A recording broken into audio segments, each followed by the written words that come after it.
Hi there!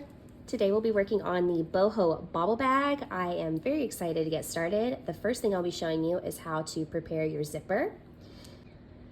To prepare our zipper, we are going to use the fine pointed Sharpie to mark where we're going to place our stitches. You don't have to do this, you can freehand it. I find this helpful so that I don't have some stitches that are bigger or smaller than others.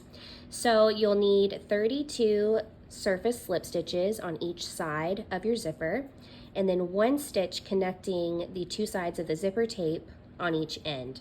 So total you'll need 34 dots starting right past the zipper and right before the metal piece here at the end.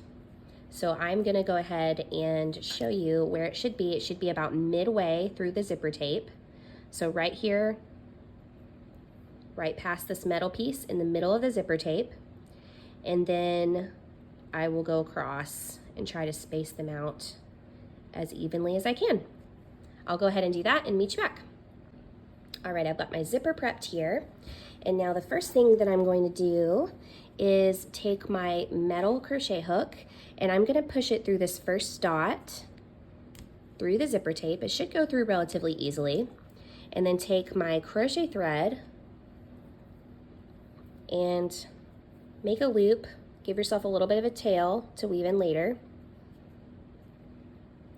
Place it on my hook and pull up a loop. Now I'm going to pull through my tail, and I'm going to tie a knot to secure this embroidery thread so it is not going to come out or move around.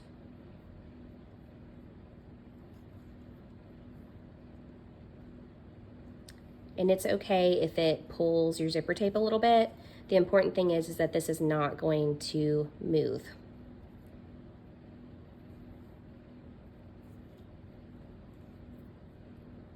Okay. And you can move that knot to where it's right up here at the top. Now I will place my hook back into that same space again and yarn over and pull up a loop. There we go. Okay, and now I'm ready to start my surface slip stitches. One of the most important things about the surface slip stitch method is making sure that you pull up on your loop before you do your next stitch. If you don't, then your stitches are going to be really tight and it's going to pull your zipper. You want it to lay as flat as possible. So you will pull up on the loop on your hook, insert your hook into the next dot, yarn over, and pull up a loop, and pull up on that loop as well, and pull it through the first one. And then here you can tighten it a bit if it's too loose. And it should look something like that, your first one. So let's do that one more time. I'll pull up a bit, find my next dot, yarn over, pull up a loop, pull up just slightly, and pull it through the loop on my hook. And you should start to see these slip stitches forming along the zipper tape. This might take a little bit of practice, that's okay. Just try to make sure that your zipper is not bunching up, because if you move forward with a bunching zipper, it will stay that way. So I will go ahead and do these slip stitches and meet you back. I've done my last surface slip stitch of this side, and as you can see, it's got a little bit of wrinkling here, but there's no big bumps that are pulling. So it's okay if it wrinkles a little bit, but if it lays flat, then you will be good to go. So I'm here at the end. I'm going to show you how to connect the two sides. So I'm going to take my loop and pull up a little bit more than I have been for these other stitches. Insert my hook into the dot across from it and pull up a loop. There we go. And then pull through the loop on my hook. And for this one, you want to pull it a little bit tight and then I'll continue down the other side to the other end and then do the same across here. And you want this to be pretty close to the zipper end so that you don't have a hole, but not so close that the zipper can't close all the way. So go ahead and finish your surface slip stitches and I will meet you at the end. I've made it to the end here, and now I'm ready to snip off the excess, and then I'll pull through the loop on my hook.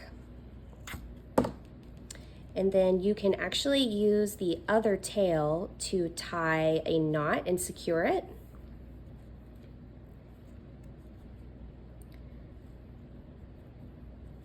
Because this crochet thread is quite slippery, we will use knots to make sure that it doesn't move. Okay, and then you can take a sewing needle and weave these ends in. I like to do just like a couple of stitches here in the zipper tape, just to make sure that it's not going to go anywhere. You can even do it down here where it's not going to be seen in these little tails. But I've got 32 surface slip stitches on each side and then 1 on each end. And now my zipper is prepared for the next step. Now we're ready to bring in your Lion brand yarn or your substitute. So I'm going to make a loop, and I'm going to place my 4.5 millimeter hook underneath the first slip stitch we made, directly above this little metal piece on the zipper. And it might be a little challenging getting up under these slip stitches, and that's okay. They should be like fairly tight so that they don't get loose on you. And I will place my loop here on my hook and pull up a loop. So I've got my tail here and then my attached yarn and my hook with 1 loop. I'm going to chain 1, which does not count as a stitch. So that means I'm going to place another single crochet in the same space. Making sure I keep that tail out of the way. Okay. And I will place a single crochet in each of the 29 stitches across until I get to this corner next to the zipper, where I will place an increase and then 1 single crochet, increase, and then single crochets up the side, and once again increase, 1 single crochet, and 1 last single crochet here in the corner. So go ahead and do your single crochets all the way around, and then I'll show you what it's supposed to look like after round 1. At the end of round 1, your zipper should look like this. I've finished at the end of my zipper. I've got my 2 single crochets I started with here and my last single crochet here in the slip stitch connecting the ends. And now I'm ready to start round 2. So I will place a single crochet in the first single crochet of the first row. And before I go any further, I am going to place a stitch marker, and I'll do this in each row after this because we will not be connecting our rows with slip stitches. We'll be doing continuous rows, so this will help us know when we've reached the end of our row. So the only difference between round 1 and round 2 is that there are only 2 increases, 1 on each end of your zipper. And then after that, we won't have any more increases. We will be doing rows of single crochet and then the rows of bobbles. So follow your pattern. And when you get to the bottom of your pouch, I will show you how to do the invisible seam. If you're not familiar with a bobble stitch or you need a quick refresher, then stick around. If you are comfortable with bobbles, you can skip ahead. For a bobble stitch, you will yarn over, insert your hook into the stitch, yarn over, pull up a loop, 3 loops on your hook, yarn over, pull through 2 like you would a double crochet, 2 loops on your hook, but you're going to keep going. Yarn over, insert into the same stitch, yarn over, pull up a loop, 4 loops on my hook, yarn over, pull through just 2. Now I have 3 loops on my hook, and I'll continue to do this for a total of 5 times until I have just 6 loops on my hook.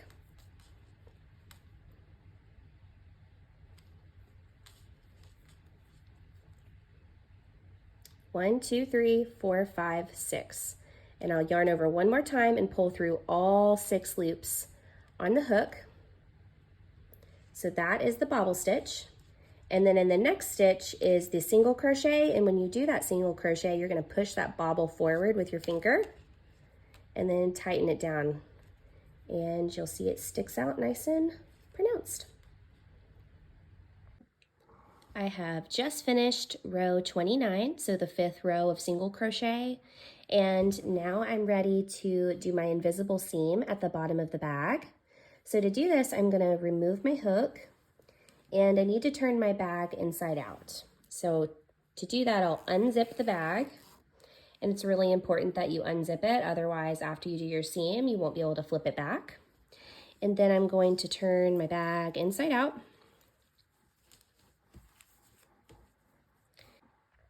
Okay, now that my pouch is turned inside out and my last stitch is on the right side on top, and the stitch marker should be right next to it, I can work my invisible seam across. So instead of continuing to work around, I'm going to work back across the side that I just finished.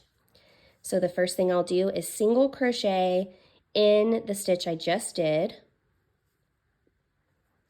And then I will do a slip stitch in the stitch right across from it, which for this first one is going to be right next to it where your stitch marker is. But as you work across, it'll be single crochet, slip stitch, single crochet, slip stitch, all the way across. So I'll remove my stitch marker, insert my hook into that stitch right next to it, and do a slip stitch. And then I'll go into the next stitch and do a single crochet. And then I will go into the next stitch across from it. And you'll continue to do this all the way across. Now note, once you get to the point where they are right next to each other, you'll do your single crochet. And you'll want to make sure you're inserting your hook into this stitch from the back, not the front. So it'll be through the back like this, and then doing the slip stitch, otherwise your yarn will get all tangled.